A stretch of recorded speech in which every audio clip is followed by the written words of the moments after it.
Welcome back to the Fox 10 and News Now stream. Right now I'm joined by our very own Andrew Hasbin. Good afternoon. And you're covering a story. Yeah, that's getting a lot of attention nationwide. Yeah, national exposure it's now. The serial shooter struck again. At least not. Wow. This isn't something that happened just now, though. I think people need to keep that in mind. Sure, This sure. didn't just happen. They've just linked it to the serial shooter, and Okay. they're announcing it publicly. So this one happened on July 11th, 32nd Street and Oak in Phoenix. People were, I believe, who were driving by in this area. They were headed. They were just west of 32nd Street along Oak is where this happened. It was a 21-year-old man and a 4-year-old boy. They were in a car and they were shot at. They were not hurt, thankfully, which hasn't been the case for the other ones. In the other cases, people have been killed. So they were fine. They called police, and now police have just been able to link this to the serial shooter. So this brings the total to 9 shootings in the valley. If you want to bring up the map, we can show let's you bring where up they the happened let's bring up the and map give here. them an idea where they happened.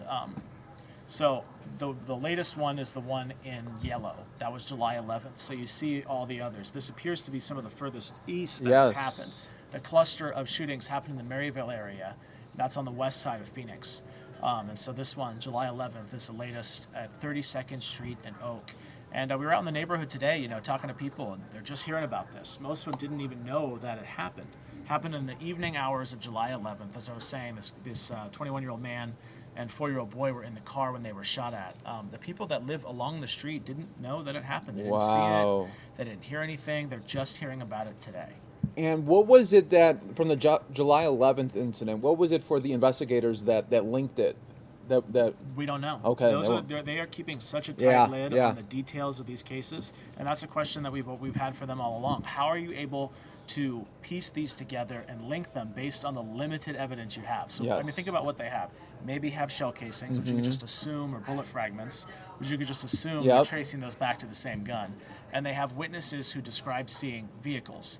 That's the other thing. What kind of car are we talking about here? Why don't we bring up that other picture? There's multiple descriptions of cars that police are looking for. And here They believe that this suspect has access to multiple vehicles. They say a Lincoln, potentially a Cadillac, but the one that they think definitively that he may have access to is a black BMW, late 1990s or early 2000s model. And they're all high-end cars, too.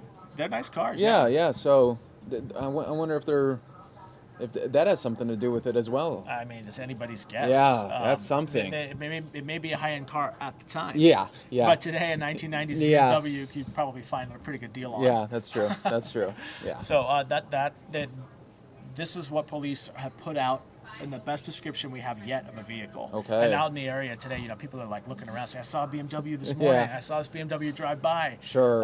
There's a lot of these out on the road. You see them everywhere. Yeah, you do. So it's not like it's a super unique vehicle. That's true. So we don't know how they're piecing it all together. You can just assume that it's witness statements and some forensic evidence. Cars get shot, I wouldn't say it happens all the time, but it's not something that's completely out of the realm of possibility in a big city. This person, I mean, it seems like it's shooting to kill too. Indeed, yeah. Wow. And so far has killed 7 people, one of them even a 12-year-old girl. And so police want to get this information out. They have the sketch that they've put out. There it is. And they've been getting tips, they've been checking them out, but so far we don't know of any legitimate, solid leads that they are investigating. They don't tell us, but there's no better description, there's no, Yes. There's no more solid information than what we're telling you right now, which frankly is pretty limited. Pretty bare bones right there. Yeah. Isn't it amazing though? Just I know they're not connected in any way, but just it seems almost a year ago that we had the I-10 shooter. With that stretch. So I mean, we've asked the police that they don't believe that. Okay. Yeah, we don't. But that's another case where, they just kind of have to piece together based on whatever forensic evidence they have and witness statements. Mm-hmm.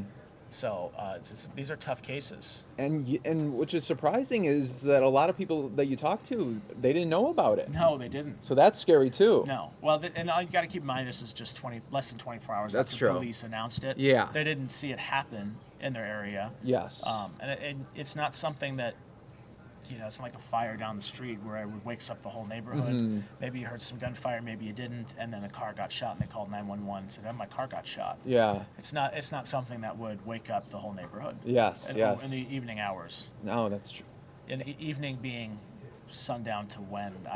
Police are being very vague about all this. Oh, sure, because they don't want to put out too much. We should mention too, though, that now the reward has gone up to $50,000. The FBI has thrown in, I believe, $20,000 extra to bring the reward up to $50K.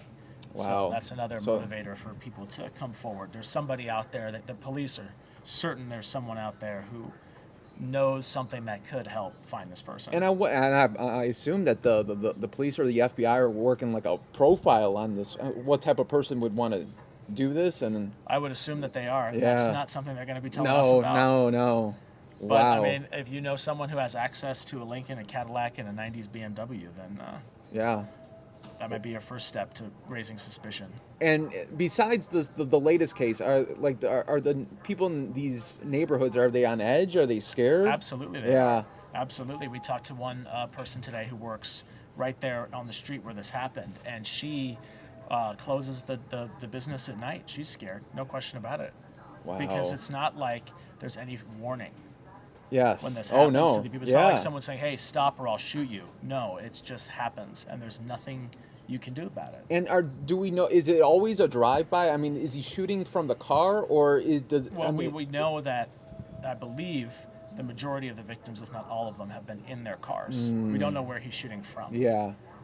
Ooh, that's scary.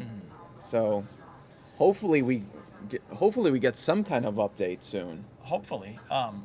Hopefully people recognize this.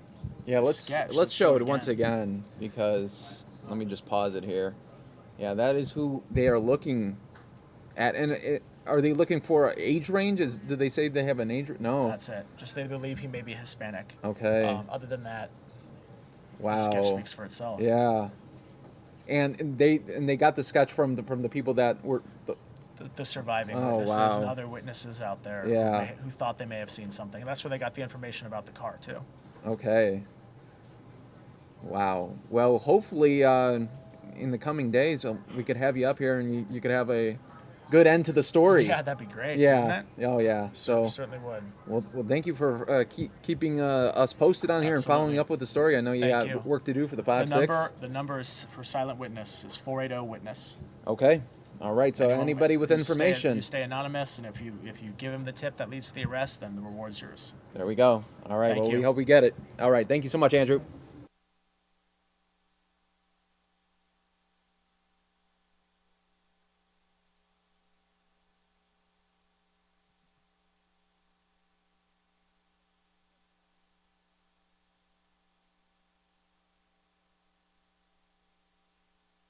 All right, everybody. Thank you once again. That is the mugshot that police and the FBI are looking for in the serial shooter.